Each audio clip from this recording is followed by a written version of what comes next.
La solitude n'est pas toujours être seul. Parfois, c'est se sentir invisible au milieu d'une foule, c'est rentrer à la maison et que le silence pèse plus que n'importe quel mot. C'est se regarder dans le miroir et ne pas reconnaître avec qui tu parles. La solitude s'infiltre profondément, elle ne prévient pas, elle s'installe dans l'esprit et commence à te murmurer des mensonges. Tu n'es pas assez, personne n'a besoin de toi, tu ne sortiras pas de ça. Mais il y a quelque chose que tu dois savoir, la solitude n'est pas ton ennemi. Le problème n'est pas d'être seul, le problème est comment tu l'interprètes. Parce que si tu n'apprends pas à être avec toi-même, tu finiras par mendier de la compagnie juste pour combler un vide que personne ne peut occuper. Cette vidéo ne vient pas te donner de belles phrases, ni des conseils vides. Elle vient te parler comme le ferait quelqu'un qui a déjà été là. Quelqu'un qui a traversé l'abîme et a compris que le chemin n'est pas d'attendre que le monde te sauve, mais de te sauver toi-même. Nous allons utiliser la philosophie stoïcienne comme une arme, pas comme une décoration. Parce que les stoïciens ne vivaient pas dans les livres, ils vivaient dans la bataille quotidienne. Et cette bataille aujourd'hui est contre cette voix intérieure qui te veut petit, brisé, dépendant. Ici, nous ne venons pas caresser tes excuses, nous venons les détruire, parce qu'il y a une autre façon de vivre, et elle commence en toi. Dans ce voyage, tu vas découvrir 8 leçons stoïciennes qui ne sont pas théoriques, ce sont des outils. Tu vas apprendre à faire taire le bruit, à arrêter d'attendre, à te construire de l'intérieur. Et si tu oses, même en tremblant, tu découvriras que la solitude peut être la porte vers ta plus grande liberté. 1. Fais la paix avec le silence. Le silence est comme une pièce sombre dans laquelle personne ne veut entrer. Tout le monde l'évite, tout le monde le craint, car il n'y a pas de distraction, pas de musique de fond, pas de voix pour apaiser, ni d'écran pour divertir. Il n'y a que toi. Et c'est ce qui fait le plus peur. Parce que lorsque le bruit s'éteint, ce qui reste, c'est ta vérité nue, sans fioriture ni filtre. Et c'est là que tu découvres ce que tu penses vraiment, ce que tu ressens vraiment, ce que tu évites. C'est pourquoi tant de personnes fuient le silence comme s'il était un ennemi, alors qu'en réalité, c'est le seul qui ne ment jamais. Nous vivons à une époque où le bruit est une drogue. Les réseaux sociaux, les séries, les conversations superficielles, les notifications constantes, tout cela est du bruit. C'est de l'anesthésie émotionnelle. Ça te distrait, mais ça ne te guérit pas. Ça te divertit, mais ça ne te transforme pas. Le silence, en revanche, est un médicament amer. Il n'a pas bon goût au début, mais il guérit ce qui fait vraiment mal. Les stoïciens le savaient. Ils n'avaient pas besoin de remplir chaque seconde de mots. Au contraire, ils apprenaient à s'écouter, à vivre avec leur esprit, à ne pas craindre leur propre écho. Parce que celui qui craint le silence craint de se connaître. Et celui qui ne se connaît pas sera toujours seul, même entouré de personnes. Fais la paix avec le silence. Ne le remplis pas, ne le tue pas, ne l'ignore pas. Assieds-toi avec lui. Supporte l'inconfort. Parce que cet inconfort est la croissance. C'est l'espace où ton ombre se révèle, mais aussi où ton caractère se forge. Tu ne trouveras pas la paix si tu continues à courir chaque fois que la musique s'éteint. La paix ne s'achète pas, elle se travaille. Elle se construit au moment où tu décides de ne plus fuir de toi-même. La solitude fait plus mal quand tu ne sais pas être avec toi-même. C'est pourquoi cette première étape est essentielle. Il ne s'agit pas de chercher désespérément de la compagnie, mais d'apprendre à être ta propre compagnie. Et ce n'est pas de l'égoïsme, c'est de la maturité. Parce que seul celui qui sait être seul peut offrir quelque chose de réel lorsqu'il est accompagné. Le reste n'est que dépendance déguisée en amour, bruit déguisé en connexion.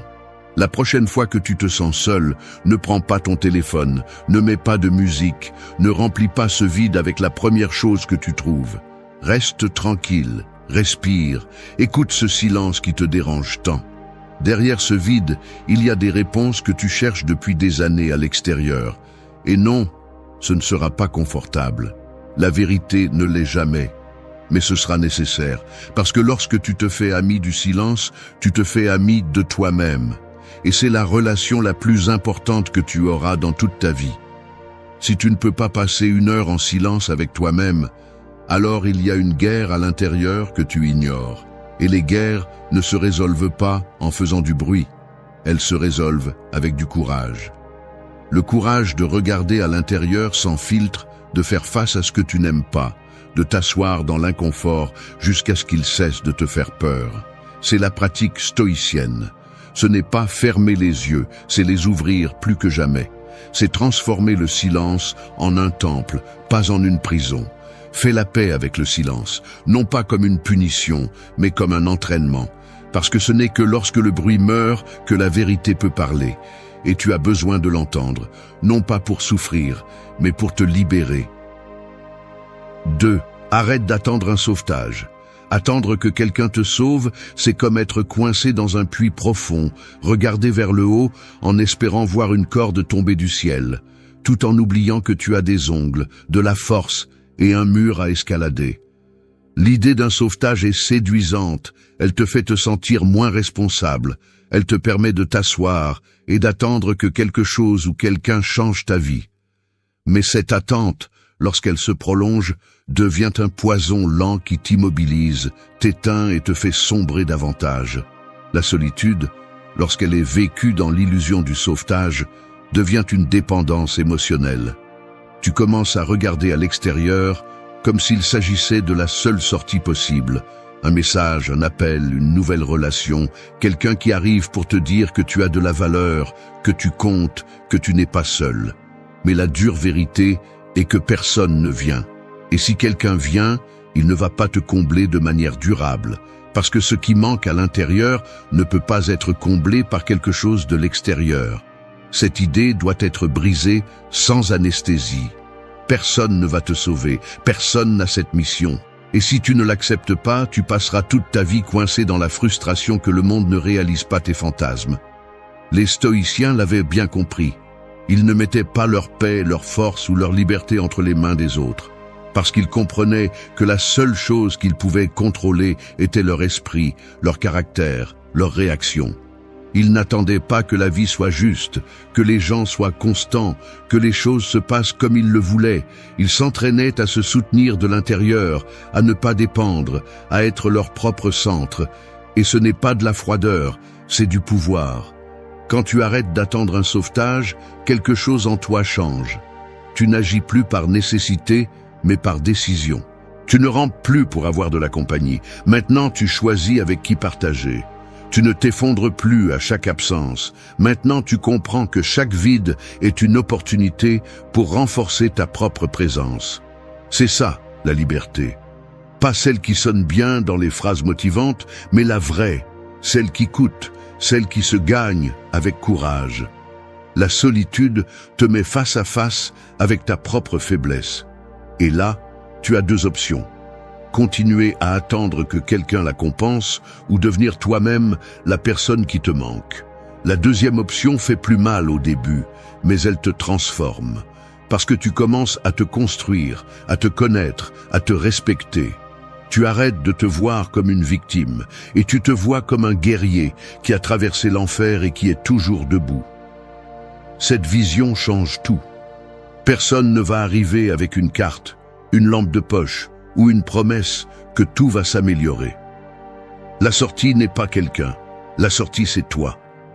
Tu es la corde, l'échelle, la réponse.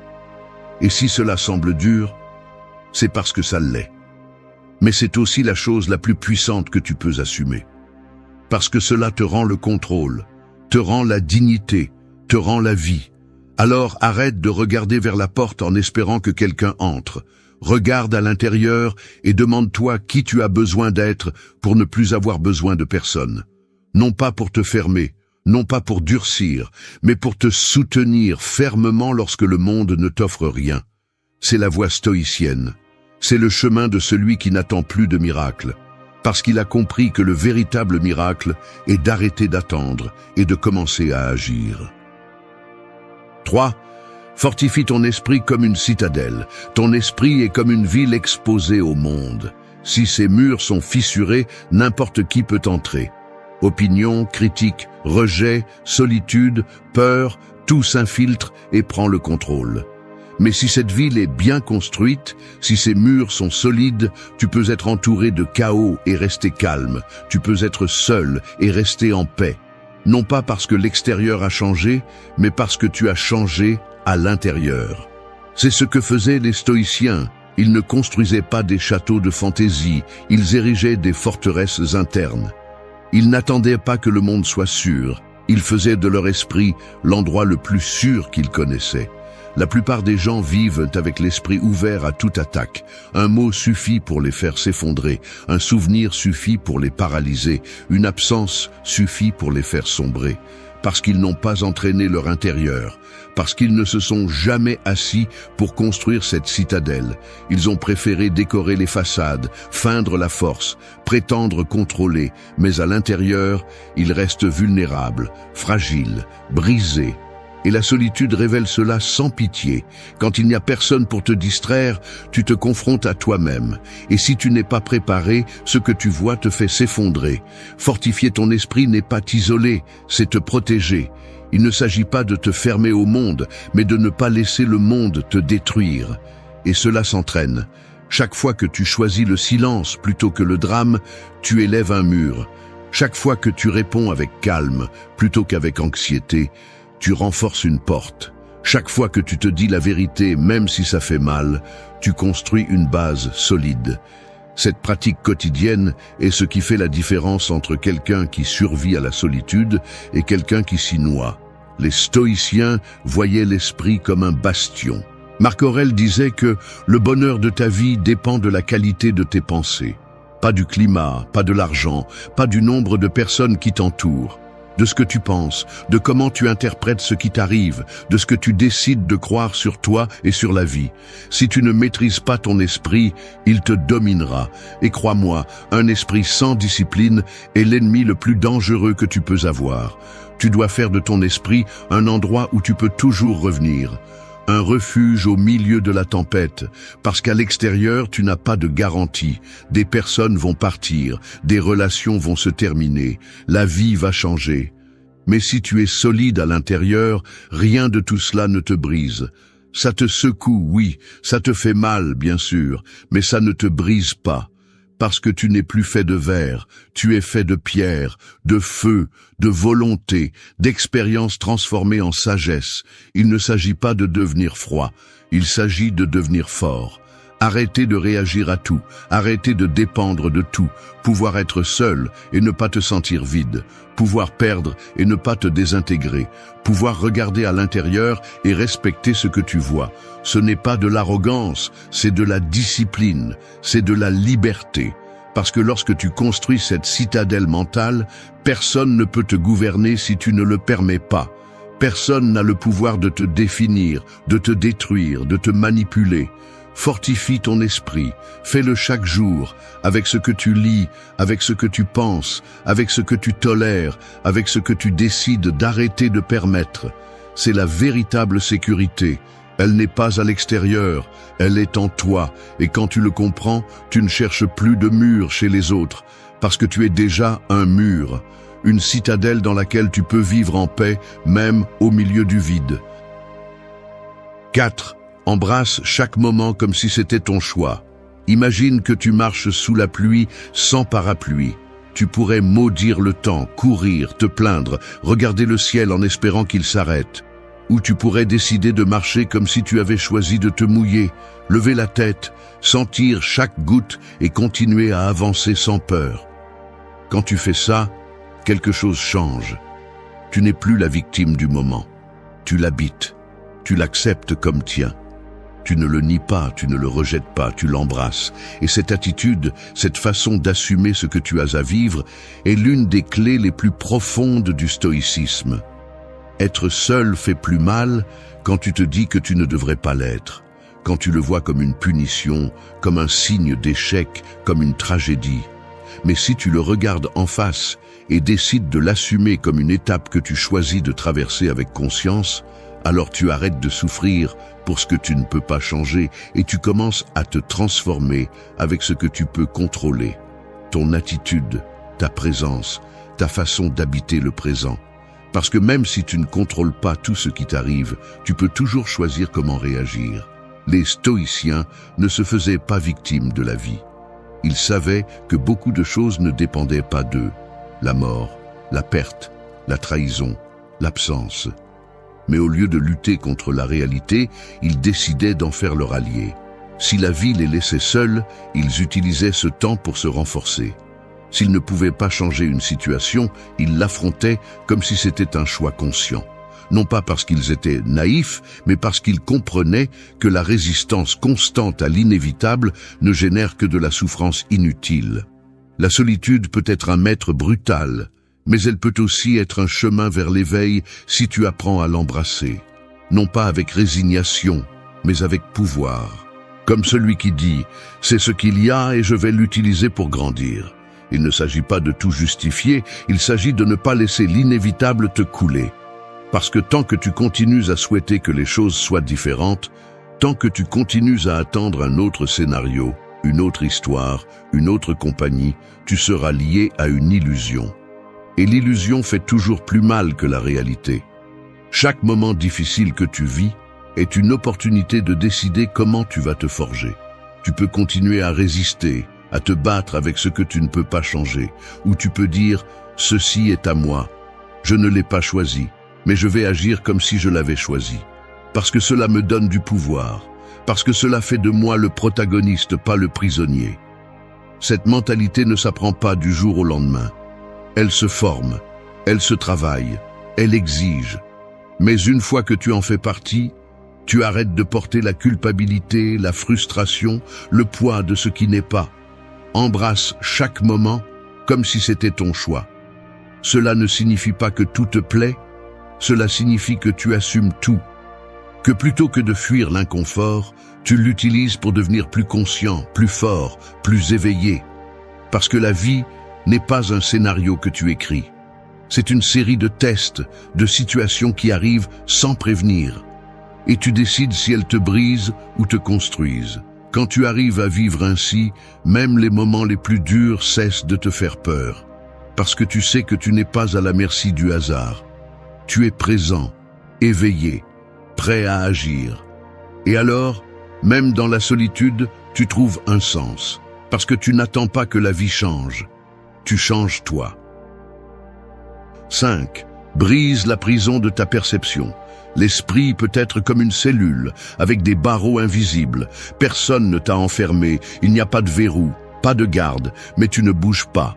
Tu es là, à l'intérieur, piégé par tes pensées, tes croyances, tes interprétations déformées. Le plus curieux, c'est que tu ne t'en rends pas compte. Tu crois que tu vois la réalité telle qu'elle est, mais ce que tu vois n'est que le reflet déformé de ton histoire, de tes blessures, de tes peurs.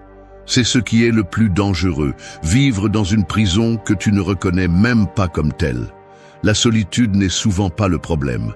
Ce qui fait mal, c'est ce que tu en penses.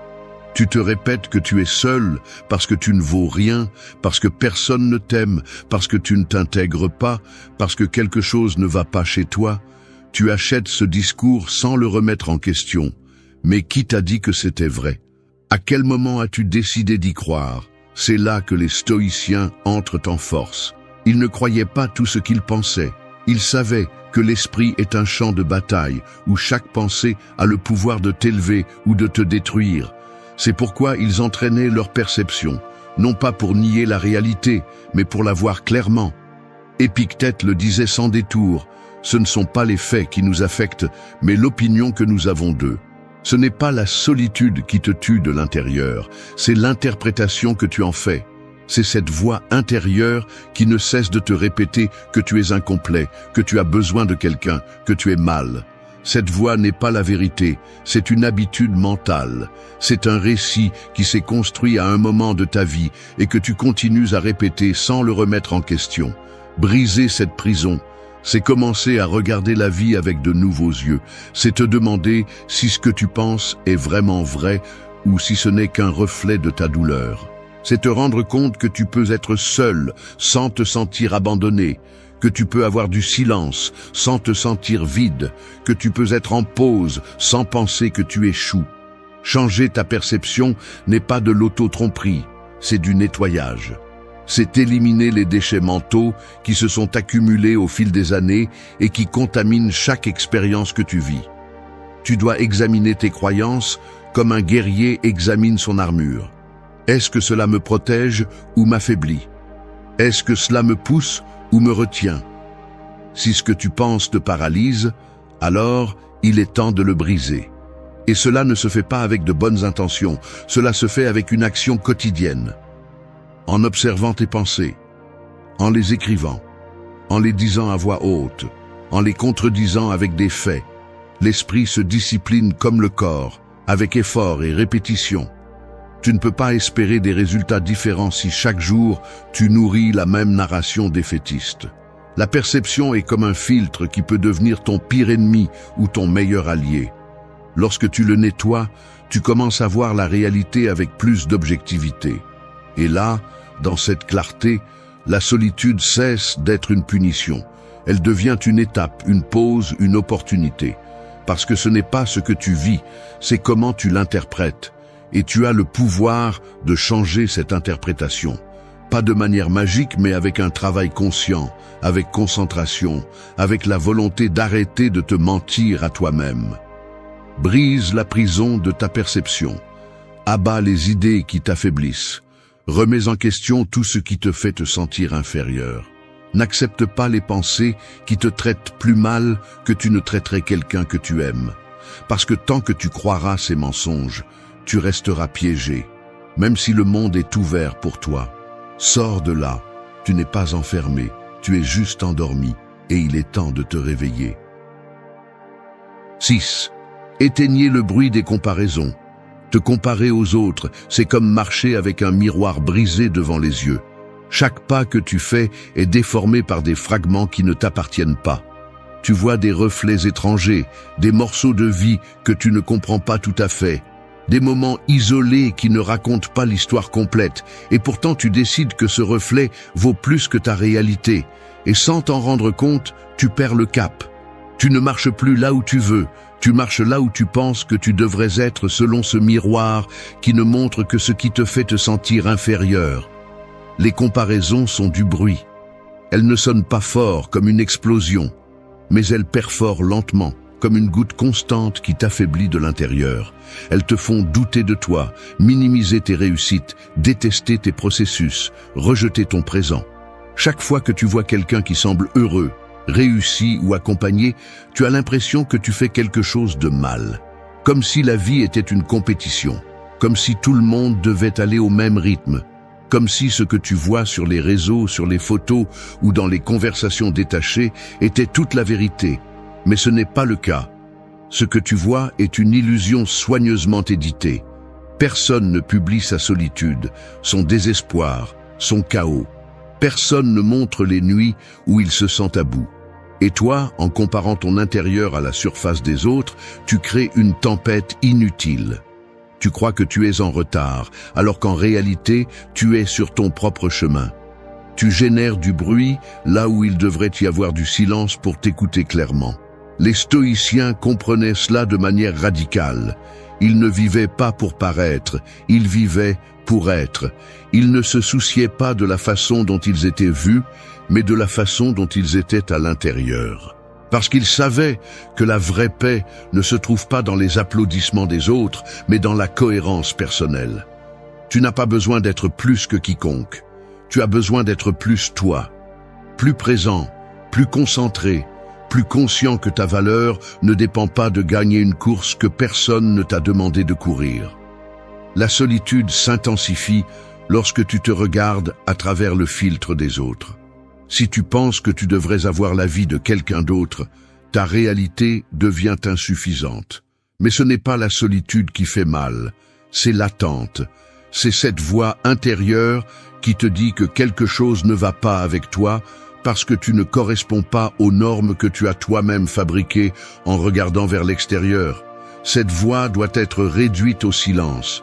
Et elle ne se tait pas avec des distractions, elle se tait avec la vérité. La vérité, c'est que personne n'est vraiment complet. Tout le monde se bat avec ses propres batailles. Certains les cachent mieux, d'autres les maquillent, d'autres crient simplement plus fort pour que personne ne remarque leur fragilité. Mais derrière chaque sourire public peut se cacher une tempête silencieuse. Et tu n'as aucune idée de ce que chaque personne traverse. Alors arrête de regarder sur les côtés. Arrête de penser qu'il y a une norme à respecter. Il n'y en a pas. Il y a des processus différents, des temps différents, des chemins uniques. Ta seule comparaison valable est avec toi-même, avec la version de toi que tu étais hier, avec la personne que tu essaies de construire aujourd'hui. Si tu t'améliores un peu chaque jour, si tu deviens plus fort, plus conscient, plus authentique, alors tu vas bien. Même si personne ne le voit, même s'il n'y a pas de like, même si le monde n'applaudit pas, parce que c'est à toi. Et ce qui est à toi n'a pas besoin de validation externe. Éteignez le bruit des comparaisons, non pas parce qu'elles ne valent rien, mais parce qu'elles ne servent à rien. Ce sont des miroirs brisés qui ne te montreront jamais la vérité. Et tu as besoin de clarté. Tu as besoin de silence intérieur pour t'écouter. Tu as besoin de te regarder sans filtre et de comprendre que tu es exactement là où tu dois être. Non pas parce que c'est parfait, mais parce que c'est réel. Et cela est beaucoup plus puissant que n'importe quelle illusion. 7. Ose même en tremblant. La peur est comme une ombre allongée à la fin de la journée. Elle semble plus grande qu'elle ne l'est vraiment. Elle s'étire, t'enveloppe, te paralyse.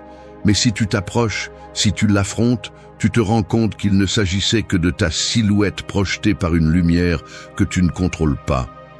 Ce qui semblait une menace n'était simplement que ton reflet amplifié par des pensées. Et à cet instant, tu comprends que la peur n'est pas vaincue lorsqu'elle disparaît. Elle est vaincue lorsque tu décides d'avancer avec elle collée à la poitrine, lorsque ta voix tremble mais que tu parles quand même, lorsque ton corps se contracte mais que tu fais quand même le pas. La solitude t'immobilise souvent parce qu'elle te fait croire que tu n'as pas de force, que sans personne à tes côtés, tu es sans défense, exposé, faible. Mais ce n'est pas vrai. Ce qui te retient n'est pas la solitude, c'est la peur de bouger sans soutien, sans validation, sans compagnie. Et c'est là que commence la transformation. Quand tu comprends que le courage n'est pas l'absence de peur, c'est la décision d'agir, même si la peur n'est pas partie. C'est ce que pratiquaient les stoïciens, le courage. Non pas comme une émotion, mais comme une action constante, comme une décision quotidienne de ne pas abandonner, de ne pas rester immobile, d'avancer même avec le cœur battant rapidement. Tu dois oser, faire ce que tu n'as jamais fait, parler même si ta voix ne semble pas ferme, faire un pas même si tes jambes hésitent, commencer quelque chose de nouveau même si tu n'as pas de certitude. Parce que si tu attends le moment parfait, il n'arrive pas. Si tu attends d'être complètement prêt, tu vas attendre toute ta vie. Personne ne se sent complètement préparé avant une grande décision. Personne ne se sent invincible avant de faire quelque chose d'important. La différence entre ceux qui avancent et ceux qui restent n'est pas dans la peur, elle est dans la volonté. Chaque fois que tu repousses quelque chose par peur, tu nourris la solitude. Tu renforces l'idée que tu ne peux pas, que tu n'es pas prêt, que tu as besoin de quelque chose de plus pour commencer. Mais si tu choisis de bouger, même en tremblant, quelque chose en toi change. Tu cesses d'être prisonnier de ton insécurité. Tu te rends compte que tu peux faire des choses sans attendre de te sentir courageux. Parce que le courage ne se ressent pas avant, il se découvre après. Il se construit avec chaque acte qui défie la peur, avec chaque pas que tu fais quand tout en toi crie que tu t'arrêtes. Les stoïciens savaient qu'on ne pouvait pas contrôler ce qu'on ressent, mais bien ce qu'on fait. Ressentir de la peur n'est pas un échec. Attendre qu'elle disparaisse pour commencer, oui, c'est un échec. Parce que ce moment n'arrivera pas de lui-même. Tu le construis. Chaque fois que tu décides d'avancer, en tremblant, incertain, confus, tu affaiblis la peur et renforces ton caractère. Tu te prouves à toi-même que tu peux bouger même dans l'obscurité. Ose même en tremblant. Parce que c'est là que se forgent ceux qui ne se brisent pas. Tu n'as pas besoin de confiance pour commencer. Tu as besoin de décision. Le tremblement disparaît. La peur se transforme. La confiance arrive après. Mais si tu n'essaies pas, si tu ne fais pas le pas, tu ne le sauras jamais. Et tu resteras au même endroit, regardant la vie passer, et tu te demandes encore « et si j'avais ?» Ne laisse pas la peur te voler l'opportunité de découvrir ta force. Tu n'as pas besoin d'être parfait, tu as juste besoin d'être prêt à échouer, à te relever, à essayer encore, parce qu'il n'y a pas d'acte plus puissant que de bouger même quand tout semble trembler à l'intérieur. C'est du courage, c'est de la liberté. 8. Lâche la fantaisie de la perfection. Chercher la perfection est comme poursuivre un mirage dans le désert. Tu cours, tu t'épuises, tu es séduit par la forme brillante qui semble se rapprocher, mais chaque fois que tu crois l'atteindre, elle disparaît. Et quand tu t'arrêtes, tu es plus assoiffé, plus fatigué, plus seul. Parce que tant que tu continues à courir après la perfection, tu t'éloignes de la réalité, tu t'éloignes de ce qui existe, de ce que tu as, de ce que tu es. Et cette distance devient souffrance. La solitude devient plus cruelle lorsque tu la compares à une version imaginaire de ce qui devrait se passer. Tu te dis que tu devrais déjà avoir quelqu'un, que tu devrais déjà te sentir comblé, que tu devrais déjà avoir trouvé ta place. Et tu te juges pour ne pas y être. Mais cet endroit que tu imagines n'existe pas. Personne ne vit dans une perfection constante. Personne n'a une vie ronde, propre, sans chaos. Cette image parfaite que tu as dans la tête est un piège, et tant que tu ne la lâches pas, tu auras l'impression que rien n'est suffisant. Les stoïciens ne cherchaient pas la perfection. Ils cherchaient la vertu, ils cherchaient l'intégrité, ils cherchaient la cohérence, et c'est différent. Parce que la vertu ne consiste pas à être impeccable, elle consiste à faire ce qui est juste même au milieu du désordre. Il s'agit de vivre avec intention, pas avec perfection. Il savait que la vie ne peut pas être totalement contrôlée, que les émotions vont et viennent, que les gens échouent, que les plans changent. Et au lieu de se frustrer, il choisissait de s'adapter, lâcher ce qu'il ne pouvait pas maîtriser et se concentrer sur ce qu'il pouvait. Tu dois arrêter de te demander une version impossible de toi-même. Arrêter d'attendre que ta vie soit impeccable pour te sentir en paix. Parce que si tu ne peux pas accepter ce qui est, tu ne vas rien construire avec ce qui vient. La fantaisie de la perfection est une prison subtile. Elle te fait sentir qu'il manque toujours quelque chose, que ce n'est pas encore le moment, que tu n'es pas encore prêt, mais ce « encore » devient éternel.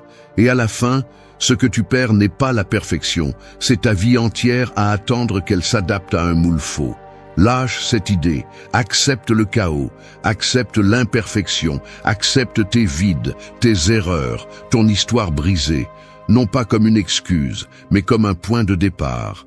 Parce que tu n'as pas besoin d'avoir tout résolu pour avancer, tu as juste besoin d'être présent, conscient et engagé avec ce que tu as aujourd'hui. C'est la véritable base. Tout le reste est construction, pas à pas, sans masque. Quand tu lâches la fantaisie de la perfection, tu te permets d'être humain. Et c'est libérateur.